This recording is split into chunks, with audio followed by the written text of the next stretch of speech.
Hello everyone, and today I'll be reading a multi-character listener by me. So let's get into it. Scaramouche. You and Scaramouche have been dating for a few months, and he was everything you had ever wanted in a partner. He was kind, considerate, and always knew how to make you smile. However, there was one thing you had been keeping from him: the fact that your father was abusive. One day, you finally decided to tell Scaramouche the truth. Scaramouche, I need to tell you something, you said, your voice shaking. You just knew you had to tell him. You wanted to be transparent about everything, even the things that were rather painful to you. My father was abusive to me, and he has been for a long time. His eyes widened with shock and anger. What? Why didn't you tell me sooner? He exclaimed. That's not okay.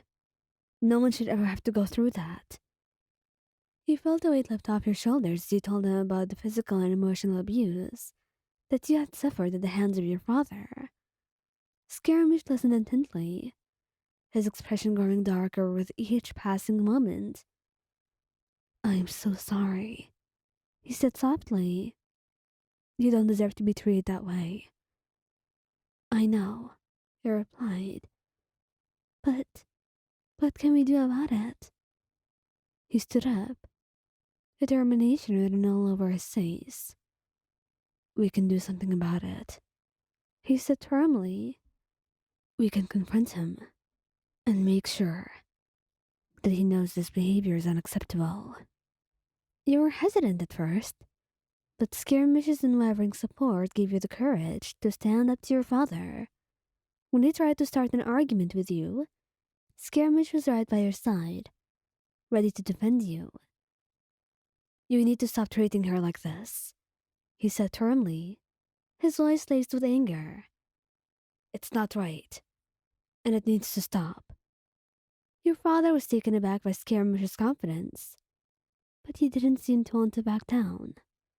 However, when Skirmish made it very clear that he would not tolerate this, your father finally relented.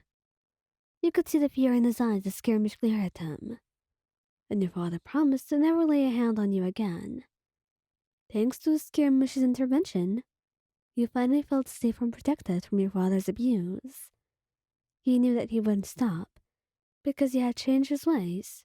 No, but because he was scared of Scaramouche. Nonetheless, you were grateful for Scaramouche's unwavering support, and knew that he would always stand up for you. You loved him more than anything, and you knew that he was the one for you. Xiao, you had been dating Xiao for a few months now, and he was wonderful, magical even. But you didn't want to add on to his stress, to be a burden, so you never said anything. One day, while you were hanging out at his place, he noticed the bruises on your arm. Hey, what happened to your arm? Xiao asked, concern etched in his eyes. Oh, it's nothing, you replied, trying to hide your discomfort. It's not nothing. Please, tell me what happened, Xiao urged. You took a deep breath and told him about your abusive father. How he would come home drunk and take out his anger on you. How you had tried to hide it for so long, but the bruises were getting harder to cover up. I'm so sorry you had to go through that, Xiao said, pulling you into a comforting hug. No one should have to suffer like that.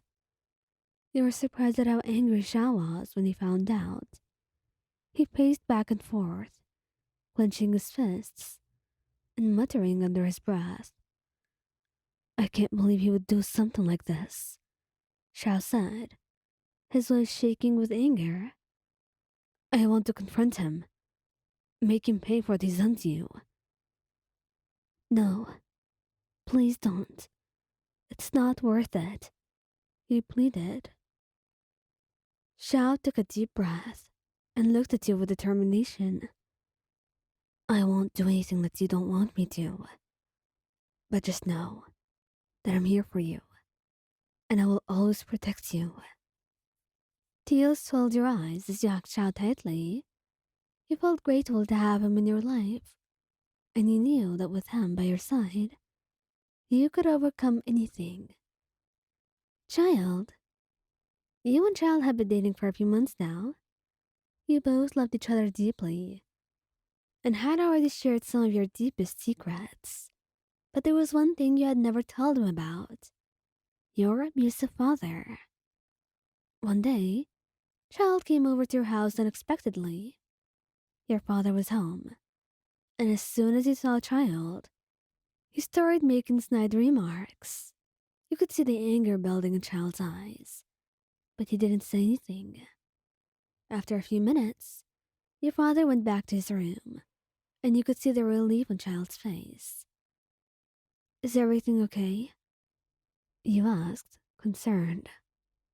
Childe took a deep breath and turned to you. I can't stand the way he treats you, he said. It's not right. Nobody deserves to be treated like that. You were surprised by his words. You had never talked about your father before, and you didn't know how he knew. How did you find out? You asked him. Childe hesitated for a moment before answering, deciding to be just blunt. Don't you see how he was acting just a few moments ago? It's not normal. Besides, I overheard you talking to your best friend about it. He admitted. I'm sorry I didn't bring it up before. I just didn't know how.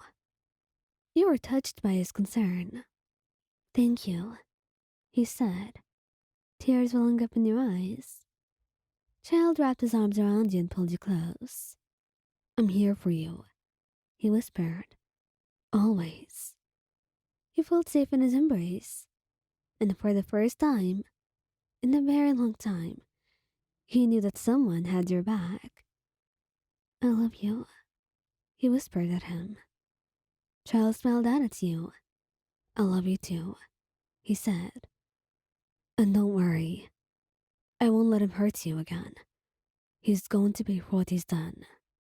You were taken aback by his sudden intensity, but you couldn't help but feel grateful for his support. Childe, please don't do anything rash, you pleaded. I don't want you to get hurt. He took your hand in his and looked at you with fierce determination. I won't let anyone hurt you, he promised. Over the next few weeks, Childe made it his mission to protect you from your father. He would walk you home from work, accompany you to family gatherings, and even offered you to help you move out of your father's house. One day, you received a text from your father, threatening you once again. You felt your heart sink as you read the message, but before you could even think of a response, Childe had snatched your phone out of your hand. What does he want?